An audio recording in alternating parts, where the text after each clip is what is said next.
Dobuwe ba dognata pokele titio, a so mo thick ba mutoboko aderki, Takasolo thigna huba or ka imi weda, ki any you mudron news nilo, with a su okodogna bariki, tablu.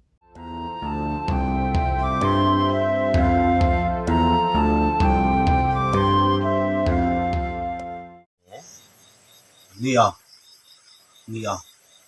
Oh, Monia. Oh, I think I belong to you. Nasangani ba? Nasangani. Viva na medio. Uwile. Do imin da. Pira. Ile muya zati yoပြောပြပြီလား Muya zati Mandalayနော်ဟုတ်မွေးချင်းမောင်နှမဘယ်နှယောက်ရှိလဲ 6 ယောက်ရှိပါတယ် အဲ့ဒီ6ယောက်ရဲ့နာမည်ပြောပြပြီလို့ရပါတယ် မလေးလေးနဲ့ကိုအောင်သူကိုနေအောင်ကိုထိတ်တင်ကြီးပြီးတော့ရီတက်စုမြတ်ထက်ခိုင်းလေးနဲ့ဆန်းဆန်းကျော် ပြီးတော့ညီလေးရဲ့ကိုပိုင်အမှန်နဲ့ရာသူပြောပြပြီလား ကိုပါနဲ့4နှစ်6ခွန်း3နှစ်ရာသူကရဲဘော် ဒီမိခေတိုက်ရေး မိခင်တန်ရဟိုဟာဖားပုံ341 40ပြီအဲ့ဒီမိခေတိုက်ရေးရဲ့တည်နေရဆိုတာဟိုအခြေချတဲ့နေရာကိုပြောတာပေါ့နော်အဲ့ဘယ်မှာအခြေချတယ် ဒီမှာရှိကြတယ်ဆိုဖားပုံမှာပဲပေါ့ဖားပုံမှာ ဒီတက်လေး3လေးတစ် 3နှစ်တိဟုတ် 3လေးတစ်ရဲ့တိုက်ရင်မှုနဲ့ဒုတိုက်ရင်မှုနာမည်ပြောပြပြပါ တင်းမှုနာမည်ကျတော့နိုင်ဝင်းထွန်းသူတဲ့မှုကကျတော့ဘုံကောင်းတဲ့သူပေါ့ ကောင်းရတယ် ဟုတ် ဒီလေးဒီဘက်ကိုထွက်ပြေးလာတဲ့နေ့ရက်ကိုပြောပြတယ် ညီနေက2020 6လပိုင်း7ရက်နေ့ပေါ့ညတနာကြီးပေါ့ ထွက်ပြေးလာတဲ့စခန်းကျတော့ လက်တော်စကန် နှစ်တောက် ဟုတ် နှစ်တောက်စခန်း ဟုတ် လက်ရှိတောင်ထမ်းဆောင်တဲ့စခန်းရှိတဲ့နေရာပြောပြပေးလို့ရတယ် ရပါတယ်လက်ကြီးဟိုဟာတောင်ချမ်းဆောင်နေရတော့လက်တော်ရှိဖို့စကန်ပေါ့အဲ့မှာပဲတောင်ချမ်းဆောင်နေရတယ်ပြောနေ အဲ့မှာကျတော့လူဦးရေတသားဦးရေဘယ်လောက်ရှိလဲ တသားဦးနေဆိုတော့အကုန်လုံးပြောမယ်ဆိုတော့ပထမတော့24ယောက်ပေါ့နောက်တိုင်းအောင်ပြန်ချတာ4ယောက်အခုဒီမှာစကန်မှာတော့16ယောက်ပဲရှိတယ်ဟုတ်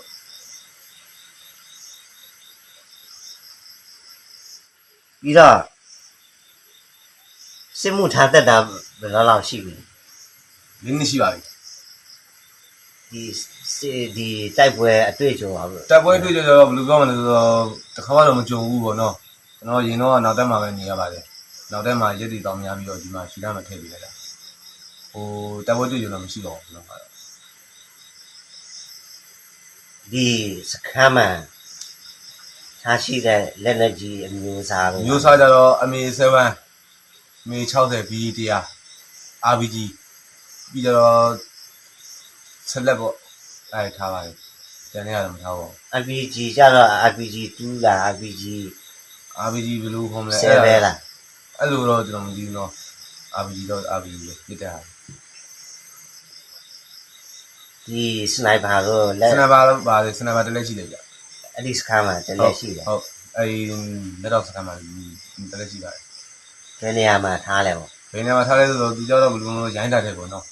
ရိုင်းတာမှာထားပါတယ်ကိုတော်တော့မထားပါဘူးရိုင်းတာပြီးတယ်လောက်ထားပါတယ်ဘယ်နဲ့ပြီးလို့ထားဖို့ပါဆိုလို့လောက်တာပါ ဒီအမှစနိုက်ပါသမားပဲနေရာရှိတယ် စနမသမားအသီးတန်းလည်းမရှိဘူးဗျဒါမျိုးပဲစနမသီးတန်းတက်ပြီးတော့ရောအောင်စနမကန်တော့မရှိဘူးဗျဒါမျိုးကြုံတဲ့လူပဲကန်နေတာပါဟိုစစ်သက်ရင်းတဲ့လူပေါ့10နှစ်13နှစ်ရှိပြီပေါ့အဲ့လိုလူပဲကန်ပါ ဒီရကြပါ ဒီကြကတော့ကျွန်တော်အနေနဲ့ပြောမယ်ဆိုရင်ဆီယနာကိုမလိုလားဘူးဒီလူနဲ့ပူပေါင်းမယ်ဆီယနာကိုလုံးဝမလိုလားဘူးပြောမှဆိုတော့မမျှတာဘူးပေါ့ ပြီးတော့ကိုယ်အဲ့ဒီစခန်းမှာရှိနေတဲ့အချိန်မှာကိုရဲ့ခါစားချက်ပေါ့ ကိုယ်ခံစားချက် ကိုစီမှာဖြစ်ပြနေတဲ့ဟာပြီးတော့ကိုကြုံတွေ့နေရတဲ့အခြေအနေတွေအခက်အခဲတွေပြီးတော့ကိုယ့်ရဲ့ခါစားချက်တွေအဲ့ဒီဟာကိုအကျယ်တဝင့်ရှင်းပြမယ် ဟုတ်ကဲ့ပါခုပထမဆုံးအနေနဲ့ပြောရမယ်ဆိုတော့ ထောင်သားတွေနဲ့ပြောမှဆိုတော့စားဝတ်နေပေါ့စားဝတ်နေရတော့ဘလို့မှအဆင်မပြေပါဘူးသမင်းလည်းဒါလီစီကီစားရပါတယ်သမင်းလည်းဝအောင်မစားပါဘူးဒုတိယချက်ကနေကတော့ဒီချိုးကလည်း10ရက်မှတစ်ခါတော့ပဲချိုးရပါတခါကျရင်တော့တစ်လတစ်ခါပေါ့တတိယချက်နဲ့ပြောမယ်ဆိုရင်ကိုယ့်ရဲ့ခန္ဓာချက်နဲ့ပြောမယ်ဆိုရင်တော့ဒါဘယ်လိုပြောမလဲကျွန်တော်လည်းဝါနာပါလို့တစ်ထည့်ဝင်နေတာမဟုတ်ပါဘူးပြောမှဆိုရင်တော့ဒါရဘယ်လိုပြောမလဲဆိုတော့ဒီခန္ဓာချက်လည်းပြောမှဆိုတော့မိဘနဲ့လည်းဝေးပေါ့ဒီကောင်မတော်လည်းဝေးဒီစစ်ထဲကိုရေးနေတဲ့ကိုဝင်လာတာရည်ရွယ်ချက်တော့မရှိဘူးကျွန်တော်မှတော့တခုတော့ရှိတယ်အခုကရှိနေမှာတော့ခန္ဓာချက်လည်းခံစားလို့ရတယ်ပေါက်ခွဲလို့မရဘူးပေါ့အဲ့လိုရှိပါတယ်နောက်ခန္ဓာချက်ကတော့ကျွန်တော်တို့ကိုရဲကိုကြီးနိုင်ငံကြီးလောက်ပါတယ်လူတို့ဟိုဆိုပြီးတော့လောက်ပါတယ် အဲ့မှာနေစစ်မှုထားတဲ့အချိန်မှာဟိုခွဲခြားဆက်ဆံမှုတို့ ဟုတ် အဲ့လိုမျိုးနိုင်ထက်စီနေမှုတို့အဲ့ဒီဟာတွေကြုံတွေ့ခံစားရရင်အဲ့ဒါကိုပြောပြနေတယ် ဟုတ်ပြောပြရပါတယ်အဲ့ဒါကိုယ်ကြီးခံစားမှုပုံမျိုးအခုရာရှိတယောက်ရှိမှာကိုကတင်းသွားဖို့လို့တင်းသွားဖို့လည်းရှင်ပေါ့နော်သူတို့အထက်ရရှိရစုပြီးဆိုတော့ကျွန်တော်တို့သိတော့မကြည့်ဘူးကြကျွန်တော်တို့လုံးမပေးဘူးကျွန်တော်တို့တင်းပို့ရမှန်တယ်ညအော်လိုင်းငယ်သားခံစားရတဲ့ဒုက္ခဝေဒနာကိုတင်းပို့တယ်ဘယ်လိုမှလုံးမပေးဘူးအော်လိုင်းငယ်သားတွေကိုနိုင်ကျင်တာပေါ့နော်တော့ဆိုတော့ ဒီကိုရောက်လာတယ်ဒီကိုရောက်လာပြီးတော့နောက်ထပ်ဘာဆက်လို့ကိုရည်ရွယ်ချက် ဘာ ရှိ ဆက် တယ် လို့ရေးရရှိရဆိုတော့ဒီစီရနာပြုတ်ကြရေးဖို့တော့ပြုတ်စီရနာပြုတ်ကြဖို့ရေးတော့ကျွန်တော်လည်းလုံးပါပဲပြည်သူနဲ့ပူးပေါင်းမှာပေါ့အဲ့လိုရည်ရွယ်ချက်ထားတယ်ကျွန်တော်ရဲ့ရည်ရွယ်ချက်ပေါ့လုံးဝကျွန်တော်ဆုံးဖြတ်ချထားတယ်ဒီစီရနာတော့လုံးဝမလို့လား ဟုတ်ကဲ့ဒါဆိုရင်အဲ့ဒါကိုစစ်ပြောတာစစ်အာဏာရှင်ကိုရတော်လာမှာ ဟုတ်ကဲ့ ပေါ့ ဟုတ် စစ် ကဲ့ အာဏာရှင်ကိုရတော်လာမယ်ပြည်သူလူထုနဲ့ပူးပေါင်းမယ်အဲ့ဒီခါကျတော့စခန်းမှာရောလက်ရှိစခန်းမှာကြံနေတဲ့တငယ်ကြီးတွေရောအရာရှိတွေရောအရာကတွေရောဘာတွေပြောရှိလဲပေါ့ ဘာပြောနေလဲဆိုတော့ဟောပေါ့ပြောမယ်ဆိုတော့ဘာပြောနေလဲလို့ဆိုတော့ပြင်းမရှိပြန်တော့မလုပ်ကြပါနဲ့ပြင်းမရှိပြန်တော့မထိုးကြပါနဲ့တငယ်ချင်းတွေတော့တငယ်ချင်းတွေလည်းကျွန်တော်တို့နဲ့အများဆုံးပူးပေါင်းဖို့ကျွန်တော်ပြောလိုပါတယ်ရရှိတော့မပါပါဘူးကျွန်တော်တငယ်ချင်းတွေတော့ရှိပါတယ်အဲ့မှာတငယ်ချင်းတွေဒီစစ်ထဲမှာသူဝါနာဘာလူဝင်ထားတော့ကြောက်မှမရှိပါဘူးကျွန်တော်ခုလက်တော့မှာတော့ကြံပါသေးတယ်ကျွန်တော်တငယ်ချင်းတွေတော့ဒီတော့ရှိပါသေးတယ်ပြီးမကောင်းဘူးဒီပုံပြီးပါတယ် အဲ့ဒီနဲ့ပူပေါင်းဝင် ကျွန်တော်နဲ့ပူပေါင်းဖို့ပေါ့ကိုလုံးဝကျွန်တော်ဒီပြည်သူလူနဲ့ပူပေါင်းဖို့ပါညံဆုံးတန်တယ်ပါတယ်လို့ဆူတောင်းပါတယ်ဒီလိုပြီးခဲ့မယ်ဆိုရင်သူတို့လွတ်ပါတယ်လို့ဆူတောင်းပါတယ်ဟုတ် ရပါမိသားစုပေါ့ ဟုတ် အဲ့မိသားစုကိုဟိုစကားပြောလို့ရမယ်ဆိုရင်အားပြီးစကားတွေပါရှိတယ်ဗာတွေပြော အား ပြ ဒါ ရှိ ကြီး တယ် ပါနေတယ်လို့ဆိုတော့ကျွန်တော်ညီပေါ့ထိတ်တင်ကြီးပေါ့ပြည်သူနဲ့အများဆုံးပူပေါင်းနေအောင်ကျွန်တော်ဆွဲဆောင်မခေါ်မယ်ပေါ့ဒီခုတော့ဆုံးဖြတ်ချထားတယ်ကျွန်တော်ညီတော့ပြီးတော့နောက်တစ်ချက်ကတော့မိဘပေါ့မိနေကောင်းလားပါအဓိကတော့ကျွန်တော်မှတန်ဖိုးထားဆုံးတာအမိပါပဲအမိရလို့ကျွန်တော်မှဘာမှမရှိပါဘူးဒီကအဲ့ဒါ မိဘကိုဒီမှာနေရတဲ့ ဟုတ် အခြေအနေအခက်အခဲရှိလားဟိုအစီအပြေချောင်းမွေးမှုရှိလားအဲ့ဒါကိုဗာတွေပြောပြရှိတယ်မိဘတွေ အမေကိုလားအမေကိုအားလုံးစင်ပြီးတယ်ပေါ့ဒီပြောမယ်ဆိုတော့ဘယ်လိုပြောမလဲဟိုဘာမှစိုးမနေနဲ့ပေါ့တားတော့ဘူးအားလုံးစင်ပြီးတယ်ပေါ့ဒီမှာဘီလူနဲ့ကိုပူပေါင်းနေဒီစစ်အာဏာကိုပြုတ်ကြပြီးတော့တိုက်ပွဲဝင်သွားမယ်လို့ပြောလို့ပါတယ်ပြီးပါ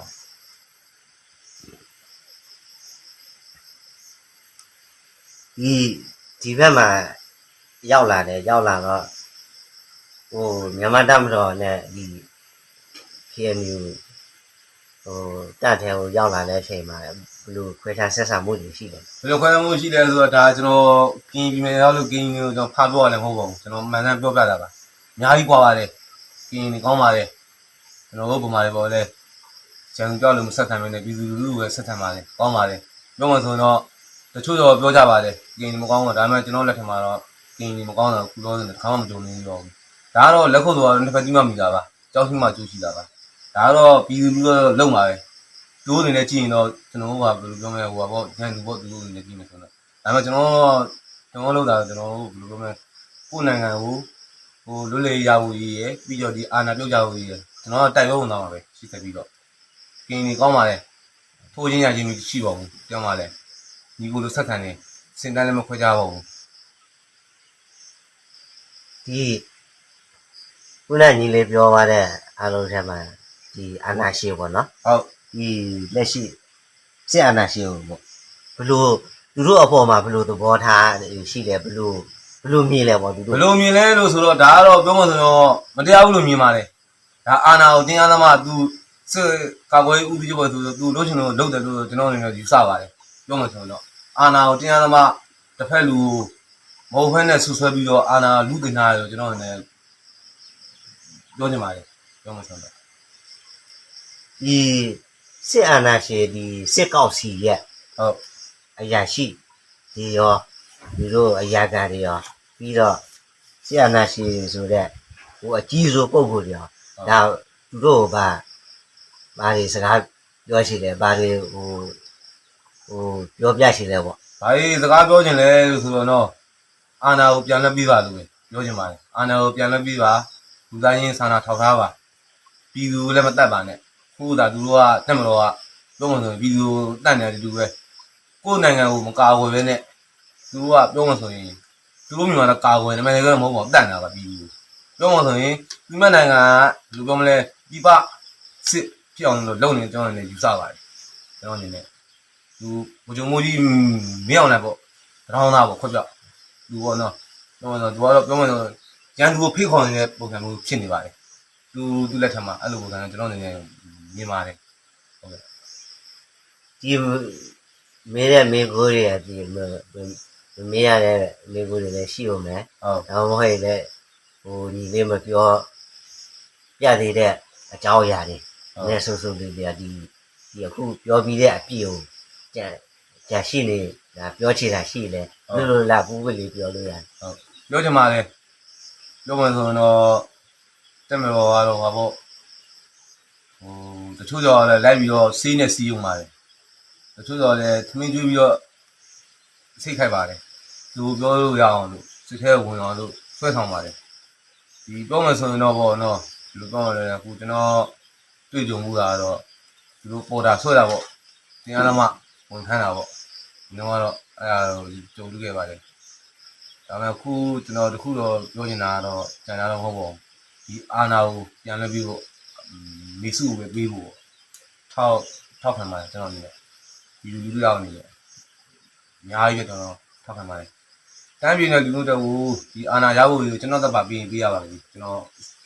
စဉ်းသင့်ပါပဲချင်းမီပြီးနေရာမီပြီးပေါ့ကျွန်တော်ရောက်ရကနေဆိုတော့အများကြီးပြန်လာပါ ဟုတ်